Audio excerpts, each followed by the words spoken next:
Hey, what's going on, guys? And today we're going to be covering in this video how to replace broken wheel stud or a wheel stud that's just cross thread or damaged beyond repair, and you want to replace it in the event.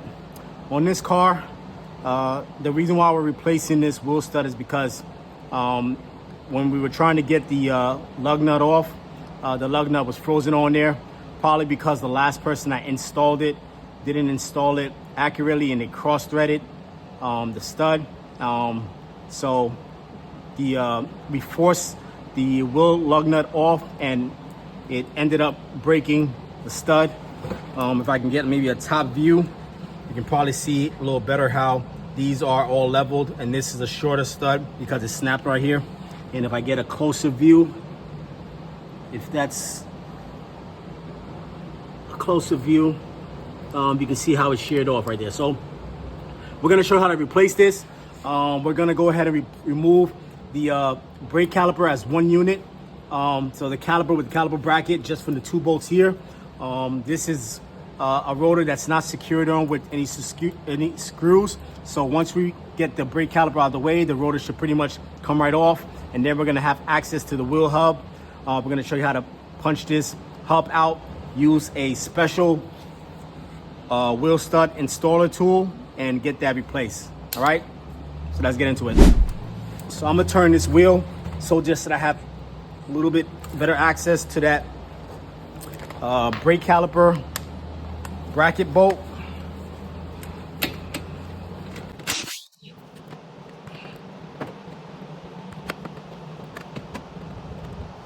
All right, this is pretty much applicable on most cars with a setup similar to this. So it doesn't really matter what car you're working on. This just happens to be a 2014 Infiniti QX60. But any vehicle with a similar setup, you're gonna pretty much be doing a very similar procedure. Let me get something to hang this caliper and I'll be right back.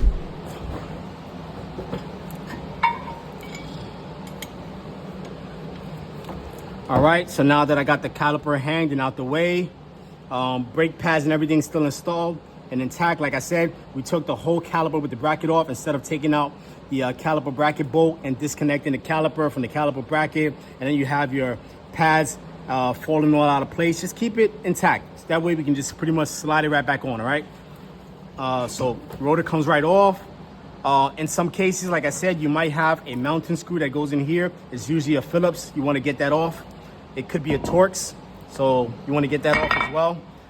So now we have access to the wheel hub, and this is the stud that's in question. So can't rotate that like I was hoping I could. I think because probably the other wheel's on the ground. So ideally, I would have liked it to be right here.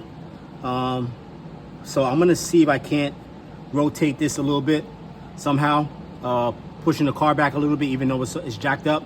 So let's see if we can get this rotated so that when I'm going ahead and popping this out, it clears here or it clears here. So ideally, you want to get this stud maybe like right here. This would probably be the best place, so that it'll clear the hub mounting bolt right here where the hub mounts on, the hub mounting ear.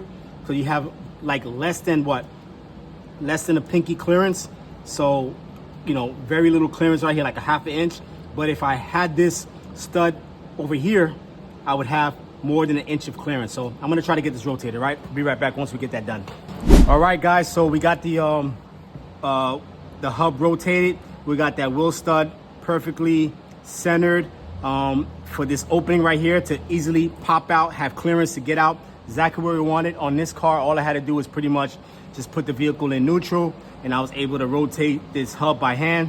All right, so you just want to grab a mallet and you just want to center the hit right on the stud, and bam, got that stud out, the old stud. I got a couple of, actually I got just one wheel stud, a couple of extra lug nuts. So I got one wheel stud from the local store, O'Reilly's. You can see the difference in size between the broken one and the new one and what it's supposed to look like.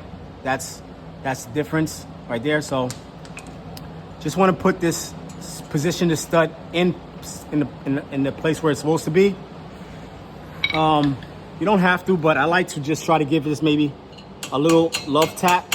You won't be able to really tap it in there all the way. That's where the special tool is going to come in. So just a couple of love taps. It's not even really holding. Try that again. All right. All right. It's really not necessary to tap it like that, but I just like to do it. So special tool, one way, it's used only one way, even though it looks kind of similar on both sides. There's a bearing in there. So flat side against the hub. The tapered side is where you're going to put the lug nut. Tighten it in a little bit like that. Center that. Just get it tightened by hand. Get an impact preferably, and just zap it.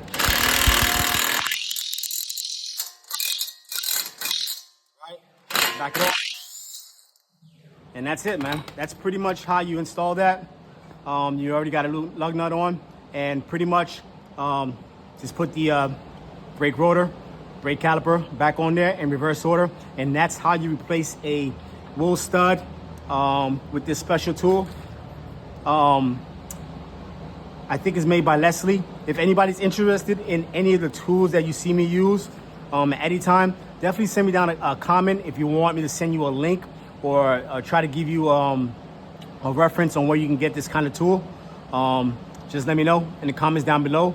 Don't forget to put a like if you caught some value from the video, and definitely subscribe for more content like this to help you in your everyday DIY projects. All right, thanks.